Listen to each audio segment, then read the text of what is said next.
यशायाह 49 अध्याय आयत 8 पद को हमारे साथ पढ़िए। ये वचन आपको आशीर्वादित करेगा। ध्यान से इसे अपने वचन में, अपने डायरी में नोट करें। वहां क्या लिखा हुआ इस बात को हम पढ़ेंगे। अद्भुत है वहां पर ये बातें। प्रभु कहता है, यहोवा यूं कहता है, अपनी प्रसन्नता के समय मैंने तेरी सुन ली। हमारे साथ आप इस बात को कहिए। परमेश्वर यूं कहता है, अपनी प्रसन्नता के समय मैंने तेरी सुन ली। उद्धार करने के दिन मैंने तेरी सहायता की। मैं तेरी रक्षा करके तुझे लोगों के लिए एक चिन्ह बना दूंगा, ताकि तू देश को, ताकि तू अपने घर को, अपने परिवार को स्थिर करे और उजड़े हुए स्थानों को उनके अधिकारियों के हाथ में दे दे। याद रखो, अपनी प्रसन्नता के समय मैंने तेरी सुन ली। आप उसे प्रसन्न करने का प्रयास करना है। आप प्रभु को जब प्रसन्न करने का प्रयास करेंगे, वे कह रहा है, मेरे बेटे और बेटियों, मैंने तेरी सुन ली है।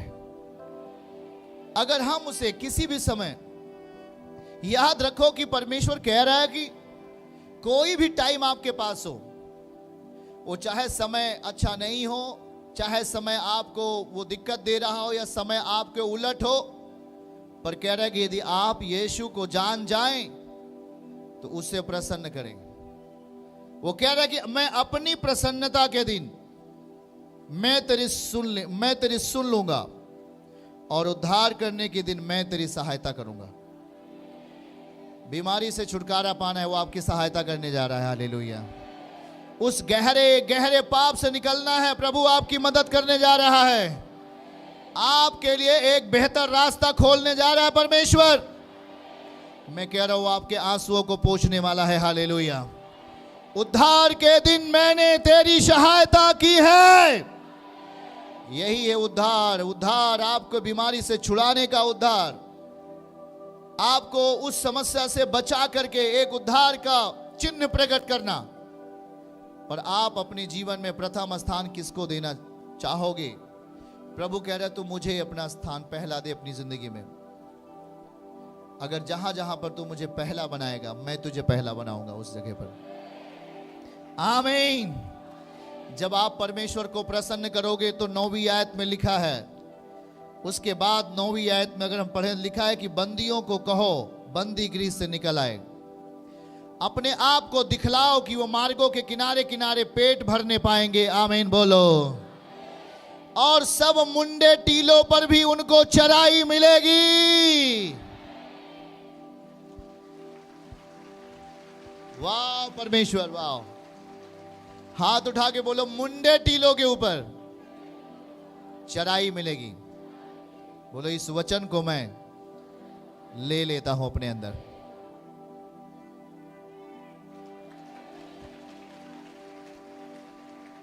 मुंडे टीलों के ऊपर चराई मिल सकती है क्या? मुंडा टीलों के ऊपर तो आप खाली पांव गर्मी में पैर नहीं रख सकते, आपका पैर जल जाएगा। प्रभु कह रहा है वहां पर चराई मिलेगी। अगर ये बात जो विश्वास कर रहा है, उसके लिए मुंडे टीलों पर भी चराइयां आने वाली हैं। भरोसा रख रहे हो क्या मुंडे टीलों पर? याद रखो, वो परमेश्वर है। जहां खेती आराम से हो सकती है, वो तो दुनिया जानता है कि हाँ, एक अच्छी भूमि पर खेती हो सकती है, पर परमेश्वर आश्चर्य कर्म करता है ताकि आप ये विश्वास कर लो कि हाँ, सच्चा परमेश्वर है। किसी को 18 साल के बाद संतान आ सकता है, किसी के दिल में छेद है और प्रभु उसे चंगा कर सकता है। आप ये आश्चर्य कर्मों को इसलिए करता है ताकि आप भरोसा रखो कि यीशु मसीह ही प्रभु है। नहीं तो लोग कहेंगे कि बस वैसे ही जैसे सब लोग हैं वैसे यीशु मसीह है ना। वो तो सबसे उलट बात कर रहा है ना। लोग कह रहे हैं हाँ, अगर अच्छी खेती है तो अच्छी फसल होगी, लोग ये कह रहे हैं ना। पर प्रभु कह रहे, वो बीमारी आपको मुंडे टीले के समान बना दी है, वो समस्या आपको बंदी गृह में डाल दी है। दिखाइए उसके पद को हम देखें फिर से, क्या लिखा है। उसी को हम उसी को पढ़ेंगे। उसी को पढ़ेंगे जो हमने अभी पढ़ा है। हालेलुया। 9वीं पद को पढ़ेंगे। बंदियों से कहें, बंदी गृह से निकल आओ। बंदी गृह से, प्रभु तो ये आश्चर्य कर्म करने वाला है।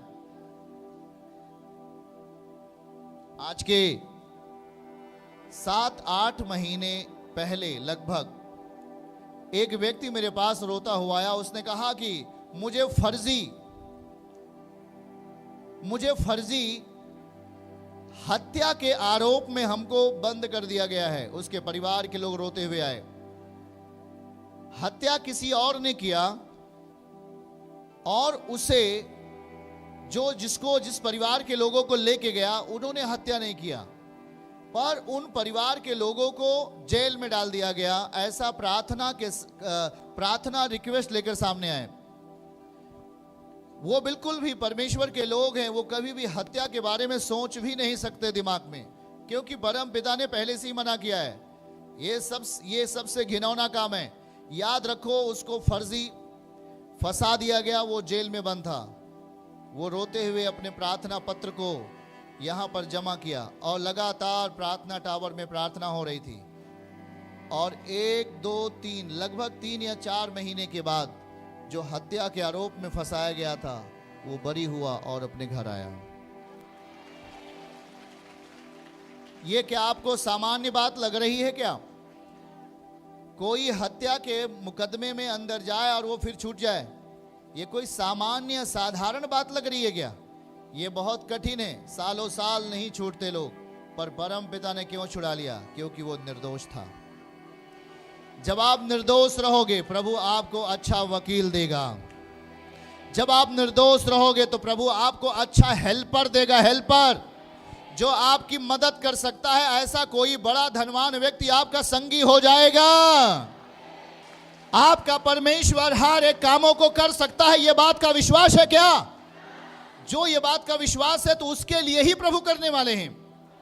जिसने कहा ये इम्पॉसिबल है, ये हो ही नहीं सकता, उसके लिए नहीं होगा, उसके लिए नहीं होगा। पर जो कहता है होता है। ये देखो लिखा है, मुंडे टीलों पर भी, उस पद को फिर से पढ़ाइएगा ऊपर वाले का 9, कहता मुंडे टीलों पर भी चराइयां मिलेंगी। क्या लिखा है? मुंडे टीलों पर भी उनको, किसको? जिसने आशा खो दी पर वो आशा के साथ आ रहे हैं। जिसने अपना स्वास्थ्य खो दिया, आशा के साथ आ रहे हैं। जिसने अपना पैसा धन खो दिया, वो विश्वास के साथ आ रहे हैं। प्रभु कह रहा है कि उनको मुंडों पर चराई मिलेगी। जहां आशा नहीं थी, वो उनको आशावान बना देगा परमेश्वर। क्या आप भरोसा रख रहे हैं क्या? ताली बजा के मेरे प्रभु को महिमा दीजिए। हालेलुया। वो आपकी जिंदगी को महत्वपूर्ण बनाएगा। आमीन बोलो। याद रखो कि एक एक बातों को याद रखना है हमारे भाई और बहनों। कह देना, मेरे प्रभु मुंडे टीलों पर भी तू हरी घासें देने वाला परमेश्वर है। कह देना है, असंभव चीजों को संभव करने वाला हमारा प्रभु है। रोग से, बीमारी से, दुष्टात्मा से बोल देना है, मेरा परमेश्वर असंभव कामों को करने वाला है। ए शैतान, हे बीमारी, तेरा काम यहां नहीं है, तेरा बल यहां काम नहीं करेगा, क्योंकि मेरा प्रभु मुंडे टीलों पर भी हरी चराई देने वाला परमेश्वर है। जो आशा खो चुका है वो आशावान बने, प्रभु उसको हरी चराई देने वाला है। जो नौकरी खो चुका है उसके लिए बेहतर सर्विस, बेहतर नौकरी देने वाला है परमेश्वर। जिन्होंने अपनी जिंदगी में आशा खो दी है कि मैं अब चंगा नहीं हो सकता, मेरे लिए कोई प्रावधान नहीं है, मेरा जमीन नहीं मिल सकता, मेरा मुकदमा नहीं हल हो सकता, मेरा कर्ज नहीं जा सकता, ये भूल जाओ। प्रभु कह रहा, मैं मुंडे टीलों पर हरी चराई मिलेगी। अब आपको मुंडा टीला, जिस पर कोई आशा नहीं है, वहां पर आपको आशा देने वाला परमेश्वर है। वही मुंडा टीला है, वही होरेब पर्वत, जहां पर कोई पानी की आशा नहीं थी, जहां पर कोई पानी की आशा नहीं थी, पर प्रभु वहां पर आपको उसी टीले से पानी फाड़ कर देने वाला है। हालेलुया। चट्टान को फाड़ कर आपको जल देने वाला है। रिसीव। मैं स्वीकार कर रहा हूं इस पद को, मैं इस वचन को ग्रहण कर रहा हूं, मैं उसे ग्रहण कर रहा हूं। किसी ने कहा कि मेरी बेटी के लिए रिश्ता मिल ही नहीं सकता मिल ही नहीं सकता, वो नहीं मिल रहा रिश्ता, क्या करूं, मैं व्याकुल हो रहा हूं। याद रखो परमेश्वर कैसे देता है। वो पहले शब्दों में कहा कि मैं चट्टान को फाड़ कर तुझे जल की धारा दूंगा। दूसरे शब्दों में कहा कि मैं मुंडे टीलों पर हरी चराई दूंगा। ये थोड़ा है, आपको जल की धारा देने वाला है परमेश्वर। मुंडे टीलों से हरी चराई देने वाला है परमेश्वर। हाथों को उठाकर पवित्र आत्मा का वेलकम करें आप जन, वेलकम करें उसको, वेलकम करें। वो होगा, वो करेगा आपके लिए। आमीन बोलो, आमीन बोलो।